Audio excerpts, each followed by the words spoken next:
The unsent letters. Letter 1. To Mamá and Papá. Queridos mamá y papá, the sky here in New Mexico is too big. It goes on forever, like it's daring me to get lost in it.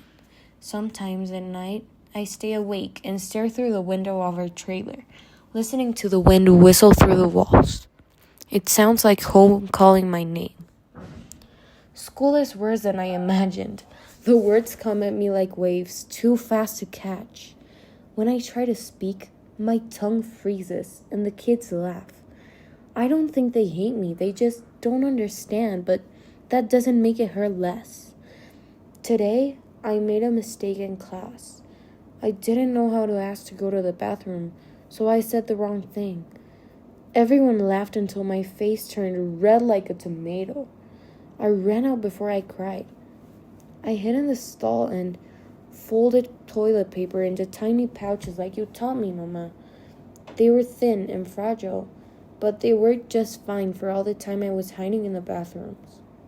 Then, Miss Macalista found me hiding in the stalls like if I was playing hide and seek. She spoke softly, half in English, half in Spanish. She said I could come to her classroom anytime I needed peace. I felt so embarrassed. Why did she have to come look for me? Why couldn't I hold in the pee and wait for the bell to ring? The mass says we moved here for a better life, but I don't feel better yet. I feel like I'm walking in someone else's dream. Maybe one day this place will stop being a stranger. Maybe that's what moving means, losing one home to learn how to build another. I miss you both more than anything. Please tell Abuela I'm still drawing.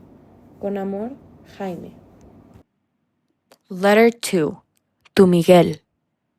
Hermano, I dreamed about you last night. We were sitting under the mango tree, and you were carving a little figure for me from wood. You laughed, and I almost forgot it was a dream. When I woke up, I could still hear your voice echoing in my head. It snowed today. I'd never seen snow before. It covered everything like sugar on pan dulce. Vida ran in circles, barking so loud that everyone in the ranch could hear. For a moment, I felt like maybe things could be okay here. But when the snow melted, so did that feeling. School still feels like a test I can't pass. The kids don't understand me, and I barely understand them. When they say my name, it sounds heavy. It doesn't fit in their mouths. Sometimes I wish I could disappear, just for a little while. Why did we even move, Miguel? We moved because the Alphas took you away from us, our safety, even Abuela's peace. Tomás says we had no choice. Maybe he's right, but sometimes I think moving isn't about running away. It's about trying to find something worth staying for again. I keep drawing. Miss Macalista says my pictures have soul. Maybe that's because in every line I draw has a piece of you in it. I draw us sitting together, waiting for better days. Te extraño, hermano. Jaime. Letter 3. Tu abuela. Querida abuela, Tomás and Angela told me what happened with the Alphas and how they hurt you. When they said it, my stomach twisted until I thought I might be sick. I wanted to go back and protect you, but he said that would only make it worse. I hate knowing that he's right. Before we left, you guys would say, "You're moving to find peace, not to run from fear." I didn't understand that before, but I think I do now. Here, I'm scared sometimes, but I'm not hiding.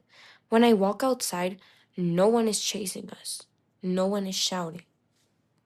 Moving didn't take everything away, Abuela. It took our house, our language, our family. But it didn't take our love. That's the one thing the Alphas couldn't touch. Un abrazo fuerte. Jaime. Letter 4. To myself. Dear me, I used to think moving meant losing everything. Your friends, your home, your best friend. I used to think it was a kind of punishment. But now I see it's also a beginning. Today, Miss Macalista put one of my drawings on the wall. It was one of us from home, the one with you and me, Miguel making tortillas with Abuela. She said, "This picture tells a story of courage." I didn't know how to answer, I just smiled. After class, I walked home with Angela. She said she's starting to feel like this place could be home, and maybe she's right. I looked at the mountains, glowing orange at sunset, and for the first time, I didn't feel small. I felt like maybe the sky here was big for a reason, to remind me that there's still space for new dreams. Why do we move? Maybe because we have to. Maybe because there's always something ahead waiting to heal what was broken. We move to survive, but we also move to grow. Like roots looking for water, we keep reaching until we find what we need. So I might keep moving, not to escape, but to become who I'm meant to be. With hope, Jaime.